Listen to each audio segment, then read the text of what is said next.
Hey peeps, it's Tripl-L, and now it's time to talk Mobile Suit Gundam Iron Blooded Orphan episode 30. And guys, let me tell ya, this is a very, very unpleasant episode. It's an awkward episode too because it's one of those Iron Blooded Orphan setup episodes. And so it makes it kind of hard to talk about it in the regular format of this video. But we're going to go for it anyway. There are a few plot lines that are being introduced in this particular episode, and I just want to talk about those first to give them their proper respect.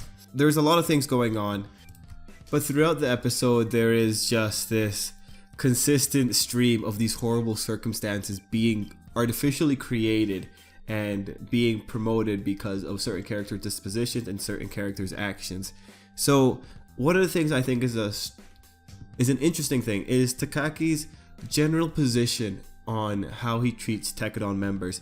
See, the kid's going in this with a very noble ideal, and unfortunately Radish, I don't know how you pronounce his name, I'm gonna call him Radish, because of the way he's treating the orphans, it makes it seem, you know, it's not pleasant to watch, and especially when you have Takaki defending him based on the fact that he is a member of their unit.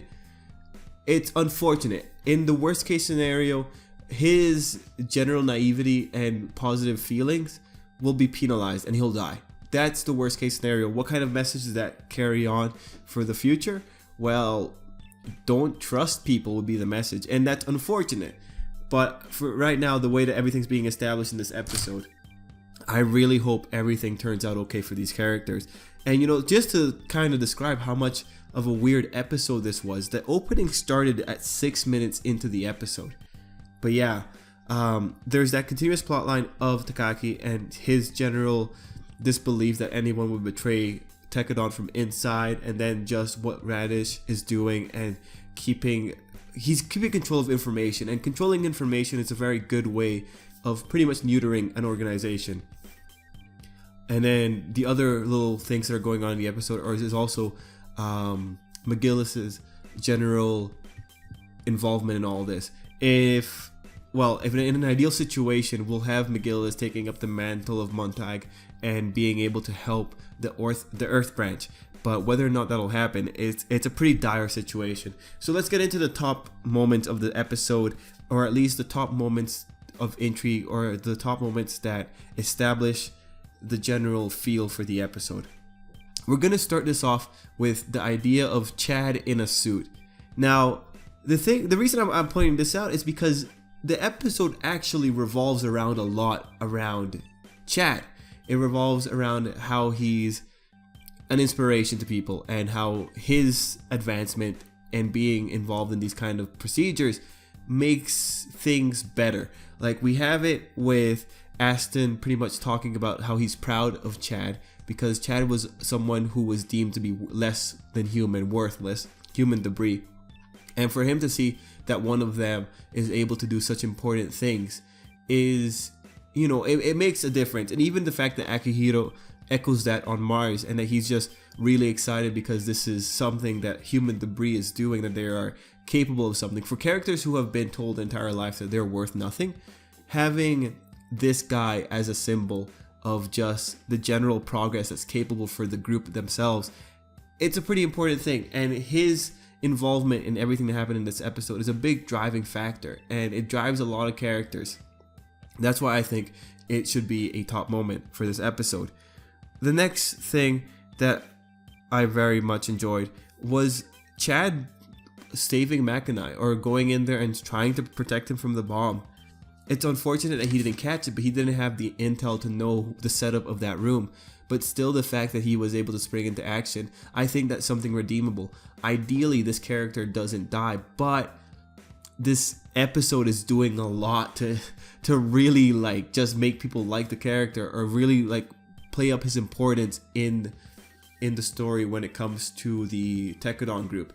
So whether or not this character dies, you know, it's really a toss-up, and it's kind of concerning. As for Makana, I think he'll probably live. We have the establishment that Kudelia is also going down to Earth, so we'll really have to see what happens there. The next moment to talk about is pretty much Radish's conspiracy. The moment where he's actually in that hotel talking to a bearded fellow. The same bearded fellow I assume is what the Gallahorn people were talking about.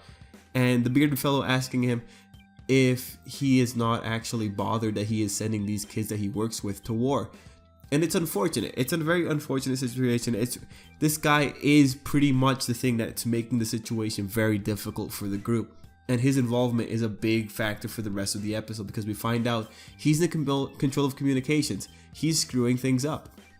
This is a pretty bad situation because of Takaki's general honorable personality. He doesn't want to suspect him, and that's unfortunate. But still, I wonder if he does have some kind of sympathies or sentimentalities towards the orphans. I do wonder if he cares because it does look like he's kind of beating himself about it, but we'll really have to see.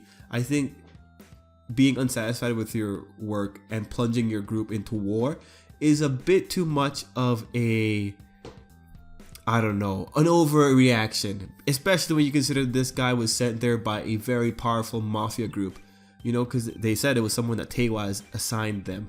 So what is this guy doing? Like, how does he see this playing out when the Mars people figure out what's going on? Because as we saw in this episode, and this is the next top moment, Orga figured it out. Orga figured out something seriously wrong is going on. And I like that he's capable of realizing that. Orga's a competent character, and seeing moments like this only makes it more, I don't know how to say, only reminds you of it. And I'm very happy that we have such a competent character who is able to suspect that things aren't going the way things seem. And in that moment, I very much like that he gave the order to Eugene to just go down there and deal with it. I like that he's able to trust his people that much and delegate these kind of tasks. But man, I'm so happy that Orga jumped on that. That did give me some hope for the episode. But now, going into the top moment of the episode, it's pretty much the reveal that there are 3 weeks to get to Earth from Mars, and finding out that the war is going to start pretty soon. So this is pretty much calling to the scene in the opening where we have Takaki fighting and directing mobile suits.